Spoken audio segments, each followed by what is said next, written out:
نحمده ونصلي ونسلم على رسوله الكريم أما بعد فأعوذ بالله من الشيطان الرجيم بسم الله الرحمن الرحيم سامعین محترم، ابو البشر حضرت آدم علیہ السلام نے اپنے لخت جگر اپنے بیٹے حضرت شیس علیہ السلام کو 5 باتوں کی نصیحت فرمائی اور انہیں حکم دیا کہ وہ اس کے بعد اپنی اولاد کو بھی اس کی وصیت کریں۔ لہذا حضرت آدم علیہ السلام نے اپنے لخت جگر اپنے بیٹے حضرت شیس علیہ السلام سے فرمایا، اے میرے بیٹے، اپنی اولاد کو کہہ دینا کہ دنیا پر مطمئن نہ ہو جائے، اس لیے کہ میں دائمی جنت پر مطمئن ہو گیا تھا، تو اللہ جل جلالہ نے مجھے وہاں سے نکال دیا۔ اے میرے بیٹے، اے میرے لخت جگر،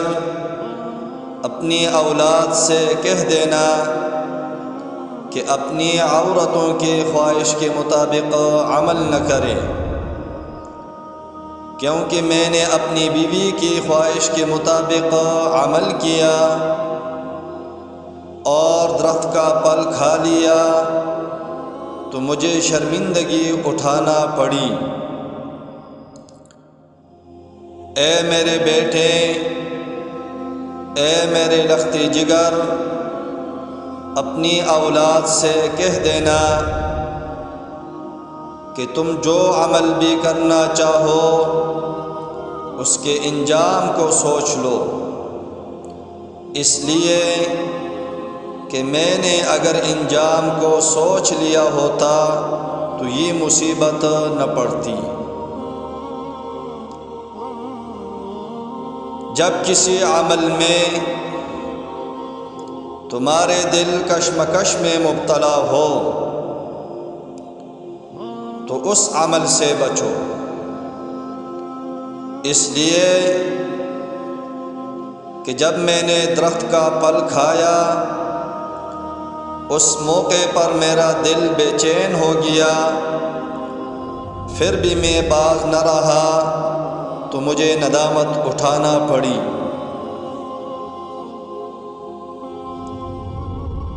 نمبر 5، ہر کام میں مشورہ لیا کرو، اس لیے کہ اگر میں فرشتوں سے مشورہ کر لیتا تو یہ مشکل مجھ پر نہ پڑتی۔ سامعین محترم، حضرت مجاہد رحمۃ اللہ علیہ فرماتے ہیں کہ حضرت عبداللہ بن عمر رضی اللہ تعالی عنہما نے مجھے فرمایا، جب تم صبح اٹھو تو اپنے دل میں شام کی باتیں نہ سوچو، اور جب شام ہو تو اپنے دل میں صبح کی باتیں نہ سوچو، اور مرنے سے پہلے پہلے زندگی سے کچھ حاصل کر لو، اور بیماری سے پہلے اپنی صحت سے کچھ حاصل کر لو، کہ تم نہیں جانتے کہ کل تمہارا کیا حال ہوگا۔ امام الانبیاء، سرتاج الانبیاء، فخر الانبیاء حضرت محمد عربی صلی اللہ علیہ وسلم نے اپنے صحابہ اکرام رضوان اللہ تعالی علیہم اجمعین سے فرمایا، کیا تم لوگ جنت میں جانا چاہتے ہو؟ انہوں نے عرض کیا، ہاں یا رسول اللہ صلی اللہ علیہ وسلم۔ امام الانبیاء علیہ الصلاۃ نے ارشاد فرمایا، امیدیں کم رکھو، اللہ جل جلالہ سے مکمل حیا کرو جیسا کہ حیا کرنے کا حق ہے۔ صحابہ اکرام رضوان اللہ تعالی علیہم اجمعین نے عرض کیا، ہم سب اللہ جل جلالہ سے حیا کرتے ہیں۔ امام الانبیاء علیہ الصلاۃ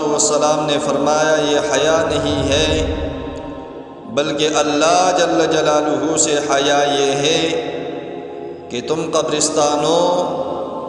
اور کنڈرات کو یاد کرو اور یہ خیال رکھو کہ تم نے پیٹ میں کیا ڈالا ہے اور سر میں کیا سمایا ہے، اور جو آدمی آخرت کی عزت چاہتا ہے وہ دنیا کی زینت کو چھوڑ دیتا ہے۔ تو یہ ہے بندے کا اللہ جل جلالہ سے حقیقی شرمانا، اور اسی سے بندہ اللہ جل جلالہ کی ولایت کو پہنچتا ہے۔ اللہ جل جلالہ سے دعا ہے کہ اللہ جل جلالہ ہمیں ابو البشر حضرت آدم علیہ السلام کی 5 نصیحتیں جو انہوں نے اپنے لخت جگر اپنے بیٹے حضرت شیس علیہ السلام سے کی ہے، ان پر عمل کرنے کی توفیق عطا فرمائے۔